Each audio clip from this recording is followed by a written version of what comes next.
Gracias, presidente. Esta participación en lo general, en primera instancia quiero mencionar que la estamos haciendo bajo protesta en el sentido de que se sigue violando el reglamento, el numeral 147, apartado 2 del mismo, y quiero que quede constancia de esta circunstancia. Señoras y señores, senadores, senadoras,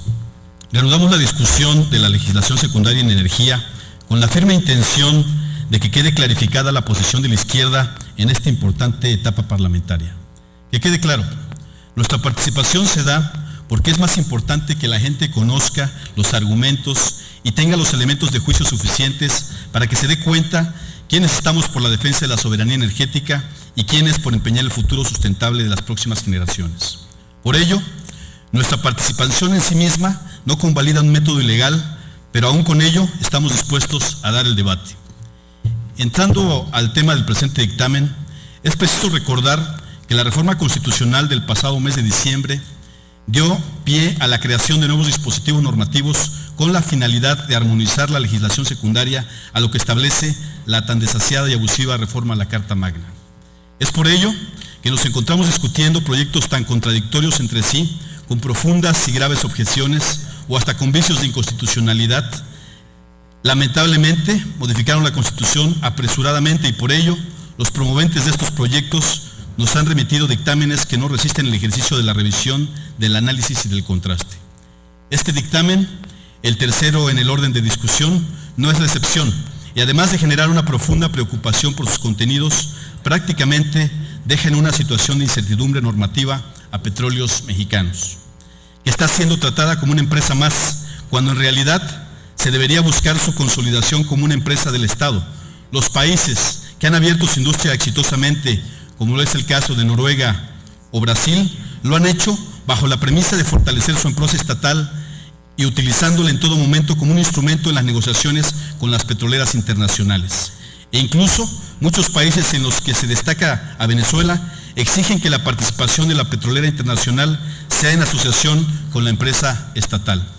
El presente dictamen no consolida la autonomía presupuestal de Pemex, ya que sigue la lógica del pasado, en la que Hacienda determina cuánto dinero necesita y con base en ello ordene a Petróleos Mexicanos. La lógica deberá ser a la inversa, determinándose en primer lugar las necesidades de inversión para su mejor operación y que solo el excedente de estos requerimientos debería estar a disposición de la Secretaría de Hacienda. En resumen, el dividendo estatal debe determinarse a partir de las necesidades de reinversión de las empresas y no de los requerimientos del Ejecutivo Federal. Otro de los temas que consolidan el supuesto que hemos venido refiriendo respecto al desmantelamiento de Pemex es que dentro del contenido del presente dictamen no se instrumentan mecanismos de transferencia tecnológica para que en cualquier proyecto que implique el uso de nuevas tecnologías o desarrollo, por ejemplo la extracción de hidrocarburos en aguas profundas, se establezca la obligación de que éstas se realicen en coinversión con Pemex, que provocase en su momento la transferencia de tecnología en favor de la empresa. Por citar otro ejemplo, el artículo 3 transitorio de la reforma constitucional menciona que la ley establecerá la forma y los plazos, los cuales no podrán exceder de 2 años a partir de la publicación del decreto para que los organismos descentralizados, Petróleos Mexicanos y la Comisión Federal de Electricidad se conviertan en empresas productivas del Estado, en tanto éstas mantendrán su personalidad jurídica, es decir, de un organismo descentralizado. Sin embargo, en ninguno de los artículos del proyecto de ley que nos encontramos discutiendo podemos apreciar una definición legal de lo que es una empresa productiva del Estado y sus organismos subsidiarios, siendo que debería precisarse para determinar a qué categoría de organismos pertenecen dentro de la Ley Orgánica de la Administración Pública Federal. Pero la contradicción no se agota ahí, e incluso se profundiza porque, por otro lado, el artículo 2 del proyecto de dictamen establece que Petróleos Mexicanos es una empresa productiva del Estado de propiedad exclusiva del gobierno federal. ¿Y acaso no es producto del patrimonio de los mexicanos, que entonces no es patrimonio de la nación? Entonces, nos preguntamos, ¿es propiedad exclusiva del gobierno o del Estado, pero tiene autonomía técnica, operativa y de gestión? ¿Puede llevar a cabo sus propios procesos de adquisiciones y contratos tal y como una empresa privada, pero deberá pagar dividendos al gobierno de hasta un 30%? Estos organismos con personalidad jurídica y patrimonio propios no son entes independientes del Estado, ya que representan sus intereses y son controlados de manera indirecta por la administración centralizada. El proyecto de dictamen es contradictorio en prácticamente todos sus renglones, pues se afirma que con la coinversión empresa productiva del Estado se da a entender en la exposición de motivos del proyecto de dictamen que discutimos que Pemex ya no será el cuerno de la abundancia de las finanzas gubernamentales. Sin embargo, el modelo del Consejo de Administración que propone es de total y absoluta ambigüedad,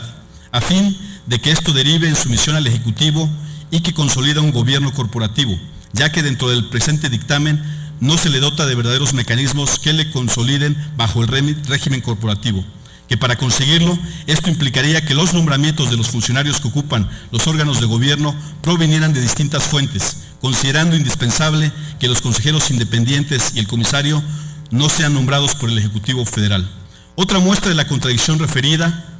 es la situación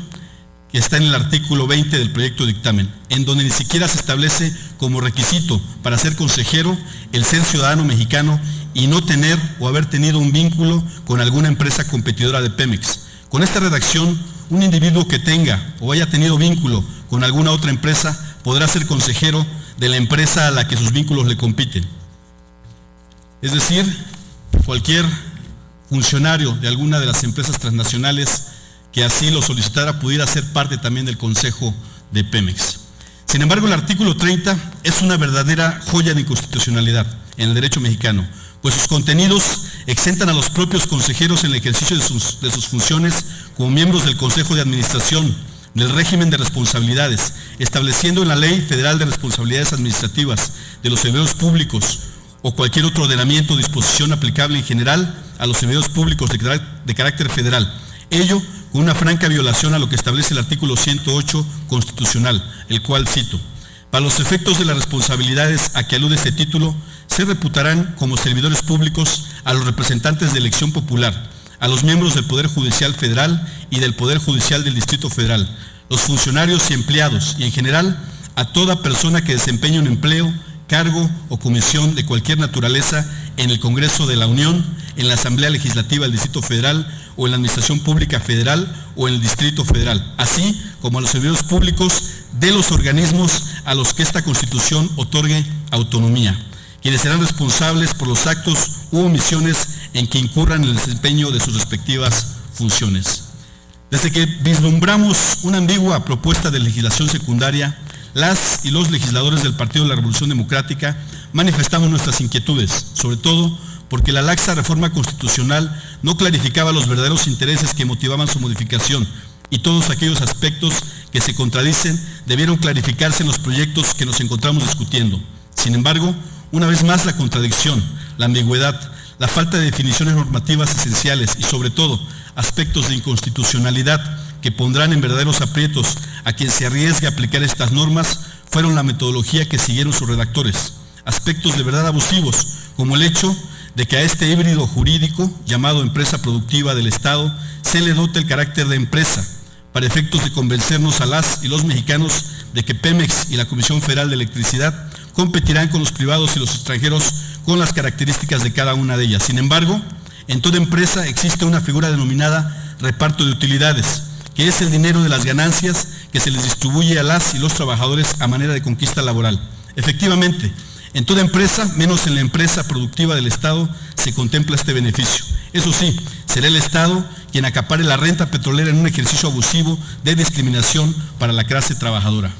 Esta clase trabajadora, que ha dejado su vida en Pemex, que ha aportado al desarrollo del país, quedó en el olvido, ya que el redactor de esta iniciativa se olvidó de proponer al Congreso de la Unión la ley secundaria del artículo 21 transitorio. ¿Dónde quedó la salvaguarda de los derechos de los trabajadores de Pemex? No hay seña ni rastro del Instituto Mexicano del Petróleo y del personal que labora ahí. Ya no habrán investigadores mexicanos, mucho menos avances en tecnología. Muchos trabajadores perderán sus puestos y los otros tantos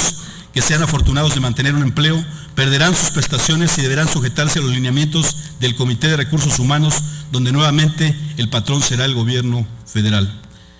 Son lamentables y sobre todo preocupantes la cantidad de inconsistencias plasmadas a propósito y de manera dolosa en el proyecto de dictamen de estas leyes, sobre todo porque tal y como están diseñadas, su aplicación coloca en una situación de total desventaja a Pemex y CFE frente al Estado y frente a terceros. Los contenidos son abusivos para las empresas productivas del Estado y sobre todo para sus trabajadores. Lamentablemente, de aprobarse este cúmulo de errores jurídicos, el daño colateral lo pagaremos millones de mexicanos y mexicanas que veremos a nuestra soberanía petrolera vendida al mejor postor. Es cuanto, presidente.